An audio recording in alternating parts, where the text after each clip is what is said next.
Bonjour, je suis Esther Lauber et je vous explique dans cette vidéo qu'est-ce qui est important si vous désirez mettre votre appartement en location dans le canton de Genève.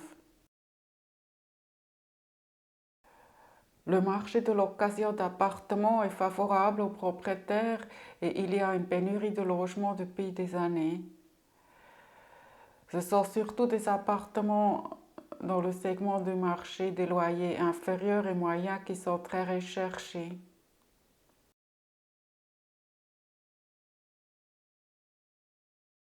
En principe, chaque propriétaire a le droit exclusif d'utiliser, d'administrer et d'aménager intérieurement sa part privée.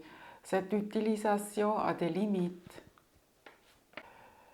Il doit tenir compte des intérêts des autres copropriétaires et ne doit pas endommager ou modifier les parties communes. L'utilisation de la partie commune ne doit pas être entravée. Les restrictions générales, comme par exemple l'affectation de l'immeuble déterminée par le droit d'aménagement du territoire, doivent être respectées. La communauté de propriétaires peut restreindre l'utilisation, la location et la gestion des parts privées. Par exemple, le tribunal fédéral a décidé qu'une interdiction d'Airbnb dans une propriété par étage qui comprenait des infrastructures comme une piscine, une salle de fitness, une sauna et une terrasse sur le toit est légale. Pour vérifier si des restrictions sont prévues, il faut consulter l'acte de constitution de la propriété par étage, le règlement d'administration et d'utilisation, les procès-verbaux et des conventions écrites. Le locataire doit se conformer au règlement de la PPE, au règlement intérieur et aux décisions des copropriétaires. Parfois, le règlement d'administration et d'utilisation prévoit que le propriétaire qui loue son appartement doit aviser l'administrateur. Si vous avez habité l'appartement que vous avez financé avec l'avoir de la caisse de pension ou du troisième pilier, vous ne devez pas rembourser les fonds si vous le louez. Par contre, vous ne pouvez pas utiliser les fonds du troisième pilier si vous n'avez pas l'intention d'y habiter et si vous voulez acheter un appartement pour le louer.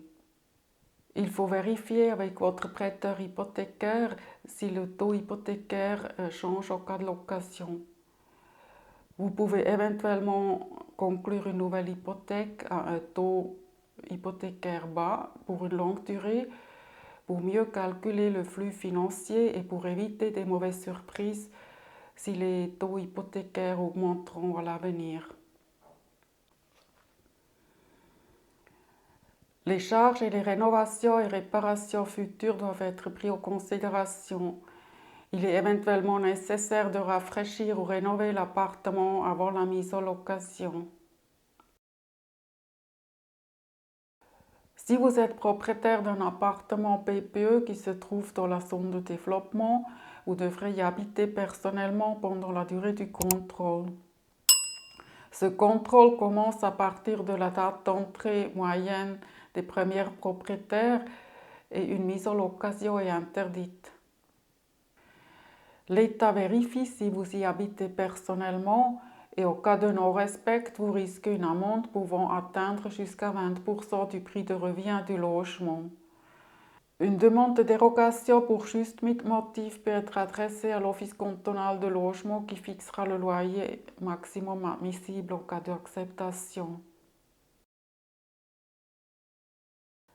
Les appartements meublés se louent plus cher que les appartements non meublés, mais les locataires qui cherchent des appartements meublés les louent en général pour une plus courte durée, ce qui augmente les frais de mise en location. Les appartements meublés sont équipés complètement des meubles, des matelas, des linges, des serviettes, de la vaisselle, etc.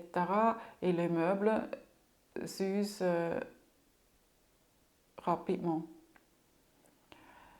Les appartements non meublés sont plus recherchés et se louent pour une plus longue période.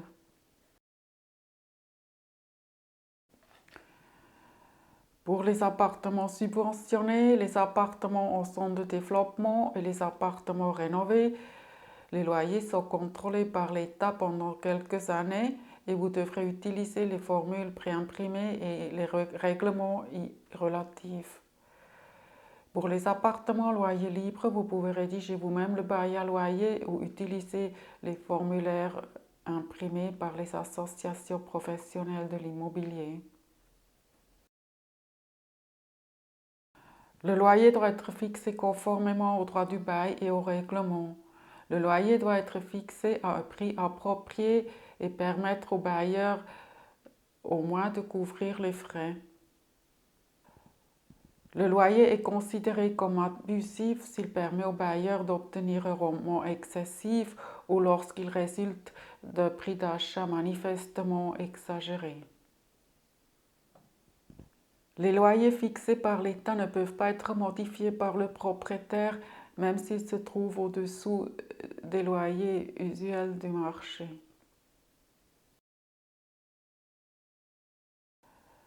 Les charges communes de la copropriété sont déjà comprises dans le loyer et ne peuvent pas être imputées au locataire, comme par exemple les charges d'entretien et de rénovation, les frais d'entretien d'ascenseur, les frais de l'assurance bâtiment, etc.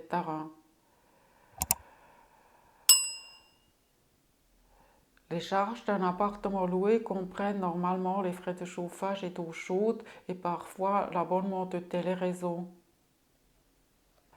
La plupart des gérants de copropriété font un décompte de charges PPE et un décompte de frais de chauffage et d'eau chaude et cela vous facilite de calculer les charges, les provisions de chauffage et d'eau chaude ou un forfait de chauffage et d'eau chaude pour préparer le bail à loyer. Les charges peuvent être incluses dans le loyer. Vous pouvez aussi calculer un forfait qui correspond aux charges moyennes des dernières 3 années et vous pouvez aussi fixer des provisions de chauffage et faire chaque année un décompte de chauffage. Vous pouvez rédiger d'autres clauses qui doivent être conformes au droit du bail, faute de quoi elles sont nulles. Il est peut-être nécessaire de rénover ou de réparer l'appartement avant l'entrée du locataire. Selon le droit du bail, l'appartement doit être délivré dans un état approprié à l'usage pour lequel il a été loué. La recherche de locataire prend du temps. Vous pouvez vous en occuper vous-même ou mandater une régie. Si vous avez trouvé le locataire, il faut bien vérifier sa candidature, notamment sa solvabilité. Regardez aussi ma vidéo Bien choisir son locataire. À l'entrée du locataire, vous dressez un état des lieux d'entrée en présence du locataire. Si l'appartement est meublé, vous y ajoutez un inventaire détaillé. Si vous désirez avoir plus de renseignements sur la location d'un appartement, regardez mes vidéos et lisez les articles Le bail à loyer pour un appartement, la première mise en location d'un appartement et trouver un locataire convenable. Vous trouvez les liens au bas. J'espère que ces informations vous sont utiles. Si vous avez aimé la vidéo, partagez-la et mettez le pouce en haut. N'hésitez pas à abonner notre chaîne de YouTube et d'écrire des commentaires en bas. Je vous en remercie. À bientôt et au revoir.